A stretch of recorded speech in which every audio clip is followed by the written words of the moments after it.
Welcome back to our channel, and thank you for tuning in and thank you for supporting us. But if you're new to this channel and you haven't subscribed yet, please encourage us by doing so that we can bring you the latest news as they happen. And together we can support our great leader, Mazi Nnamdi Kanu, IPOB, and Eastern Security Network to make our Biafran dream a reality and put the Fulani Janjaweed to shame.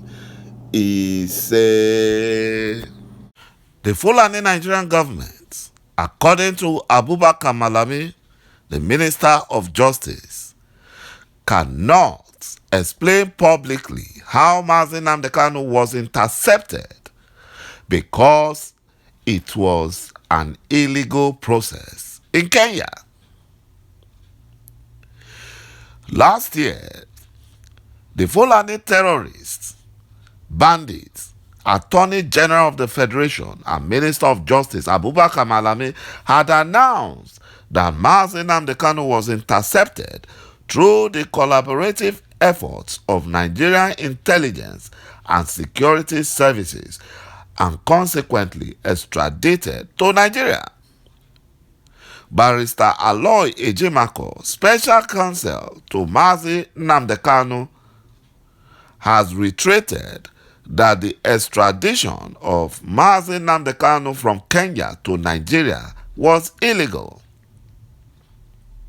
Barrister Ejimakor faulted the said interception and extradition of Mazi Nnamdi Kanu, arguing that the due process was not followed.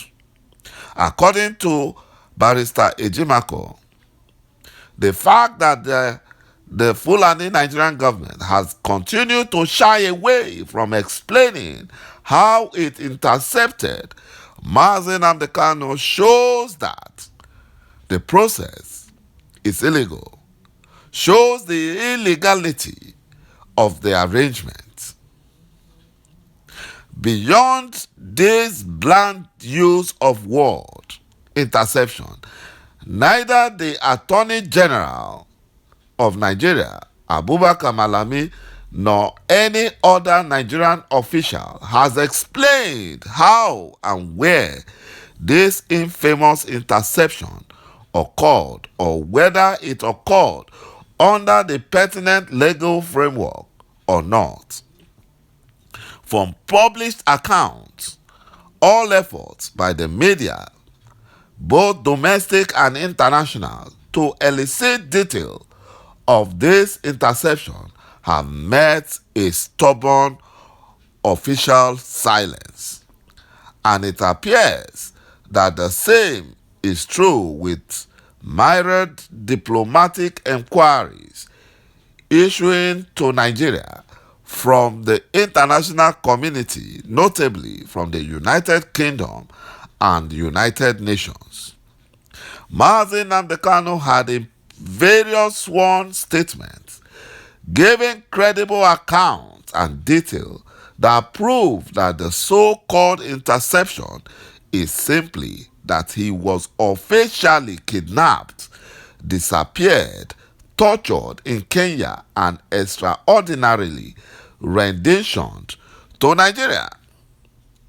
During the hearing of Mazi Nnamdi Kanu's fundamental rights suit in Abia State High Court, which he won, the Fulani Nigerian government could not explain how Mazi Nnamdi Kanu ended up in Nigeria, thus confirming that Mazi Nnamdi Kanu was not extradited but illegally renditioned.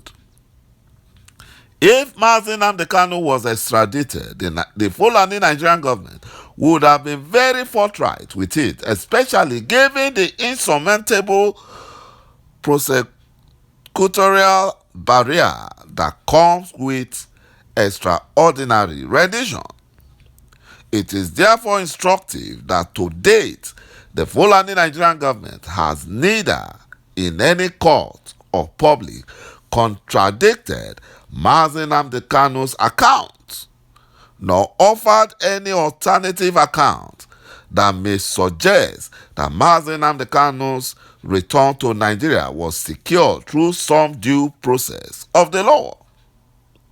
On its part, the Kenyan government has, in the public and in processes filed in court, vehemently denied that Mazi Nnamdi Kanu was subjected to any extradition or even deportation proceedings in Kenya. And the Fulani Nigerian government has deadpanned to Kenya's self-righteous denial.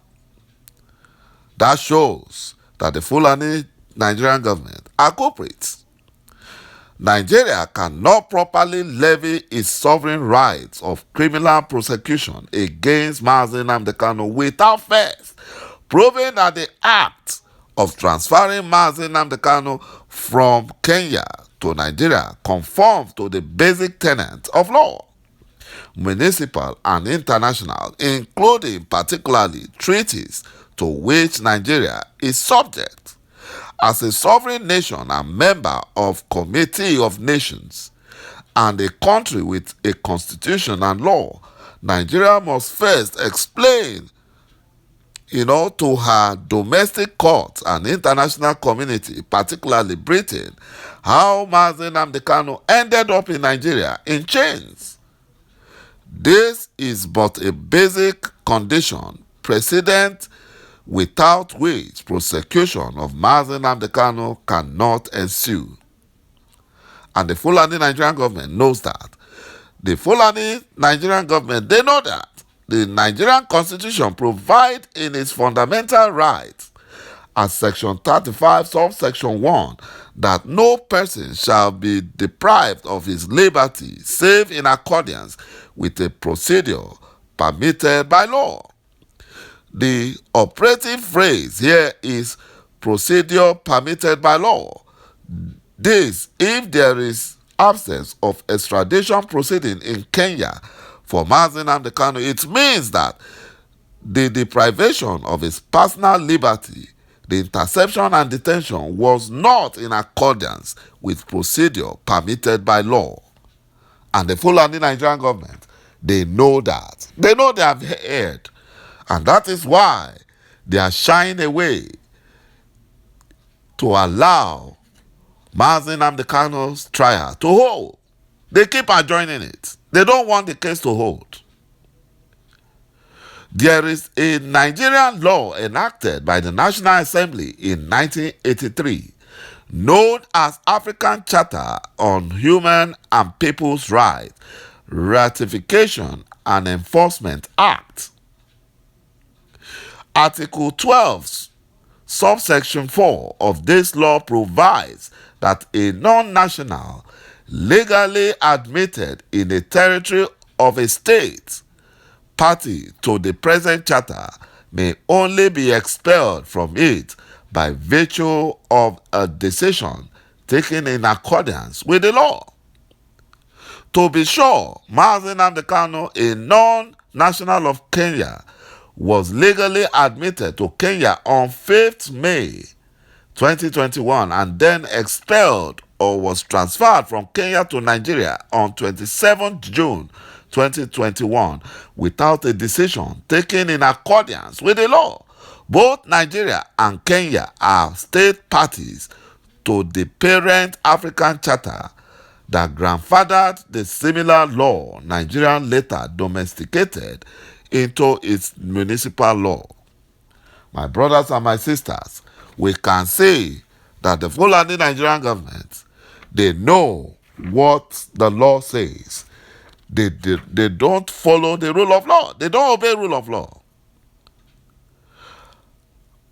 Also, Justice Taiwo of the Federal High Court Abuja on Monday fixed February 28th for the hearing of a fundamental right enforcement suit filed by Mazi Nnamdi Kanu against criminal DSS and the Attorney General of the Federation. The Director General of DSS and the Attorney General of the Federation were listed as respondents in the suit.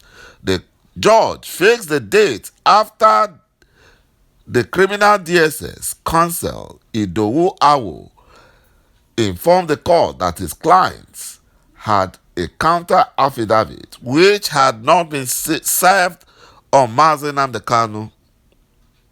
Awo asked the court for more time to effect the service of the application on Mazi Nnamdi Kanu's lawyer, Maxwell Okpara, but Barrister Okpara described the criminal DSS counsel's request as a plot to continue to subject Mazi Nnamdi Kanu to solitary confinement and other inhuman treatments. Thank you, my brothers and my sisters, for watching this video, and bye-bye for now.